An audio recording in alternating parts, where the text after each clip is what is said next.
Hello everyone, I'm back once again. So I was scrolling on my Twitter and I came across this tweet by Andrea Bizotto, amazing person. I read his article about Riverpod guide and also the tutorial videos in the course itself about the Riverpod.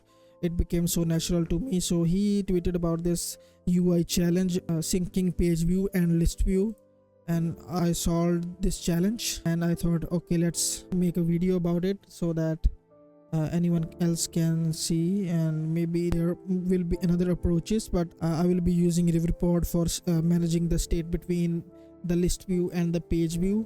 So let's go to the challenge. So this is the challenge page, and you can also open this in a separate page. It is a Flutter web app, and as you can see, you can select the item in the list view and it will show the corresponding page view, and you can also swipe the pages and it will also correspond to the selected list view. And one thing, that the selected item in the list view will always be centered. For example, if I click on 500, it will be centered. If I click on this 100, it will be centered, and it also automatically scrolls. So the challenge is, so let's read the challenge documentation. So this is the starter project. We will download it in a minute. First, the primary goal is to synchronize the page view, which is on the left. This is the page view, and the list view, which is this one, the list. When we select the page, it should select the list view. So for example, if I select the page 100, this boundary should show on the 100 that this is selected. And second thing is scroll to the selected. So if I select 200, it should also scroll and keep the selected in the center, unless it is the starting of the list, which is this. It can't be centered because there are not any list items above of this. And if I go to the last 900, see, also it can't be centered because there are not enough view items under this one. Similarly, for the list view, when we select the list view item, like item on the list view, it should also show, page view should also update to the selected page view, and also again the selected item on the list view should be centered. So this is the common in everything. They also have given the hint about reactive state. So because to solve this challenge, we need to share some state between page view and the list view, and we need to rebuild or maybe do some reactive action, or maybe trigger some side effect. There are built-in Flutter classes. They have also given value notifier or value listener builder.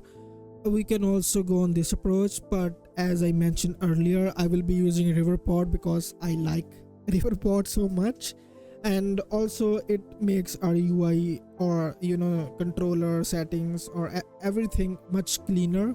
So the code is separated, the UI is separated, and the controller is separated. So that's why I'm using Riverpod for this approach. I mean, there can be a million approaches. There can be a approach with getX controller, there can be approach with block, there can be built-in Flutter classes like value notifier and value listenable builder, but we will be doing with Riverpod, and you will see it can get very pretty easily solved. We will learn how to share reactive state between widgets, how to work with page view and page controller, how to work with auto scroll controller, because scrolling to the list view item in the center is handled by this auto scroll controller, which is from this package scroll to index, and these are some links. So I have downloaded this code. First of all, we should run pub-get, just using this scroll to index. Currently we will see the lib folder. This is the main.dart file. It is creating all those colors from this method rainbow colors.generate, is creating from these colors, each color creating the shade, and then it's converting to the list. App scroll behavior. So home view is a split view, another widget, stateless widget. It contains two left builder and right builder of type widget builders, which is itself is in a row of expanded flex. This is two because the page view to take twice as size as our a list view, so that's why. And then we can pass that as a child. So split view has a first child page view screen and list view screen, which contains all these rainbow colors. So let's first see what's the page view. So page view is a stateful widget. It is a scaffold with page view. it has this page controller, it has the children which is creating from all these colors, and then colored box item. Let's see this list view screen. This list view screen is also a stateful widget which is taking this parameter called all colors, which is of type list color info. We are passing colors in the main.dart file, and this is which is returning a scaffold with body list view builder. It's containing this scroll controller which is of type auto scroll controller. This is from the package scroll to index. Simple configuration, just normal builder, list view builder configuration, item count from the list items and the index, and then we are getting the color info from the index, and then we are returning this auto scroll tag which is again from scroll to index package. We're also passing controller, which itself is a gesture detector. We can just tap to select, and this colored box item, I think need to change this is selected to show the border. So this was a general discussion of the code. I tried to explain the code which is necessary for to solve our challenge. I am not explaining the UI and other things. First of all, whenever we download any project, we should run it. Just select there is no platform selected, so first let's enable web. We will just run it on our chrome.web.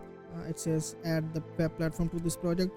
Yes, and as you can see, it has created the web folder, and we can just run in our Chrome. So as you can see, the project is running on the Chrome. Currently you can scroll the items. We can also scroll page view, and it's logging the index of the item. And also if we click on any item in the list view, it also logging the index. Project is running fine, and now we can solve our challenge. So I think the common thing between both of them is this rainbow colors, and so we can track the current item, the current page view or current list view in the index of rainbow colors. What I mean is that if we go to page view, and whenever we change the page, it is currently logging the index of that page, and similarly it is also logging index of the list item. So I think the index is common for both of the items, so we can use this index to manage the state. We should add Riverpod, add dependencies, Flutter Riverpod. Again, I'm saying there can be many different approaches. I'm going with the Riverpod approach.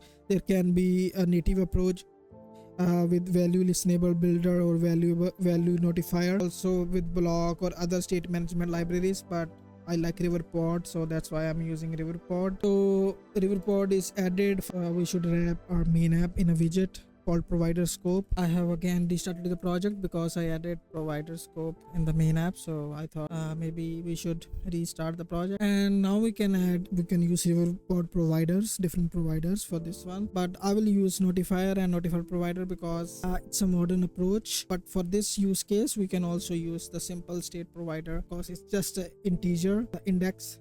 So that's why, but class index controller, it should extend notifier from Riverpod, notifier of type int, because it's just the integer we need to keep track of, and we need to add one override, and override return int build method return 0, and we should also provider of type Copilot helping me, and we can use this as a, so this is the Riverpod. We just need one function called void at index. We need an index, and then we can update our state as new index. That's it. That's the Riverpod setup for controller, and we can use this to first track of the current index. First easier thing is in the list view screen, we can wrap this colored box item in a consumer widget, or we can convert this whole into consumer stateful widget, but then it will rebuild the whole list view builder again and again.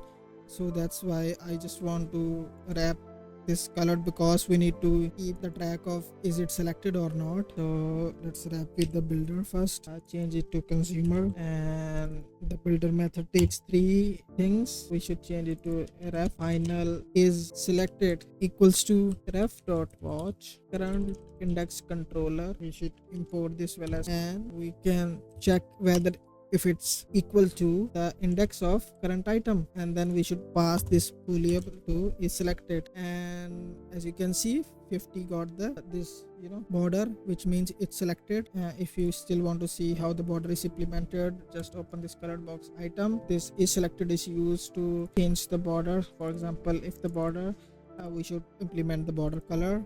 If it's not selected, then there should be no border color. One thing we also learned new thing from here is called this compute luminance. We will also see this in demo when let's update in gesture detector in this method ref. If we need to use the ref, we need to change it to consumer stateful widget, consumer state, and also here consumer. And now we can use ref. You may also be wondering why we are able to use ref, because this is a consumer widget.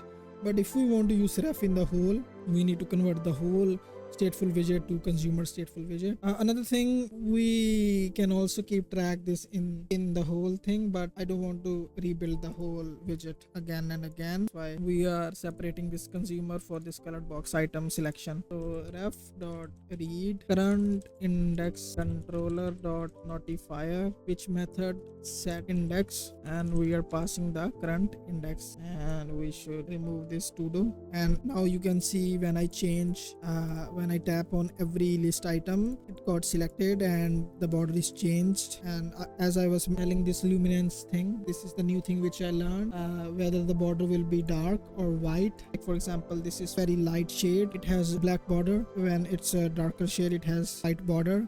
And you can also see this text. The text is black on lighter shades and white on the darker shades. See, you always learn something new. And so this is done. We should also keep track for the page view. Now let's get to the page view thing. Page view screen, convert the whole widget to consumer stateful widget, consumer stateful widget, consumer state, and consumer state. And now we can use ref here, and we should also change when the page is changed, we should update the index in the controller. Let's do it. Ref dot read current index controller dot notifier. First of all, let's import it. Dot notifier dot set index to the index. So you will also see this also gets updated when I change on the page view. But if I change on the list view, the page view is not getting updated. So we should also listen to the changes. So to listen the changing, we should use ref.listen in the build method. Ref.listen, type is integer. The Copilot is helping us, but I like to write the code by myself because it helps me to build muscle memory. So what should we listen to? Again, our controller, and we should also give it the callback function, previous index and current index and function body. Then we can use the page controller and we can jump to page, and we can pass the current index, and that's it. And you can see if I update my item in the list view, the page view also gets updated. And if we update our page view, our list view is getting updated. But the last thing remaining, it's not auto scrolling. For implementing auto scrolling, again we have to listen to the changes in the list view screen. So again, let's go in the build method, ref.listen of type int, and what should we listen to? Current index controller, and we need to pass a callback function, previous index, current index, and function body, and semicolon. Now we should also use this auto scroll controller from scroll to index package, scroll controller dot scroll to index and current index, and we should also prefer position to middle. See, middle, so that the position is always middle. Run again, and if we go to 900, you can see now it's auto scrolling. And if we go here again, it's auto scrolling and the widgets are updating. And as you can see, every widget is functioning. And we can also do this one, and it's auto scrolling again. One thing, we are not using prev index, so we can just use underscore. Also in the page view screen, we can use underscore. And what are the problems? We should remove these unused imports. And I hope I was able to explain it properly, but maybe I can be wrong in some places. So I'm always learning, and you can tell me in the comments where I'm wrong and where I'm right. So thanks for watching. See you next time.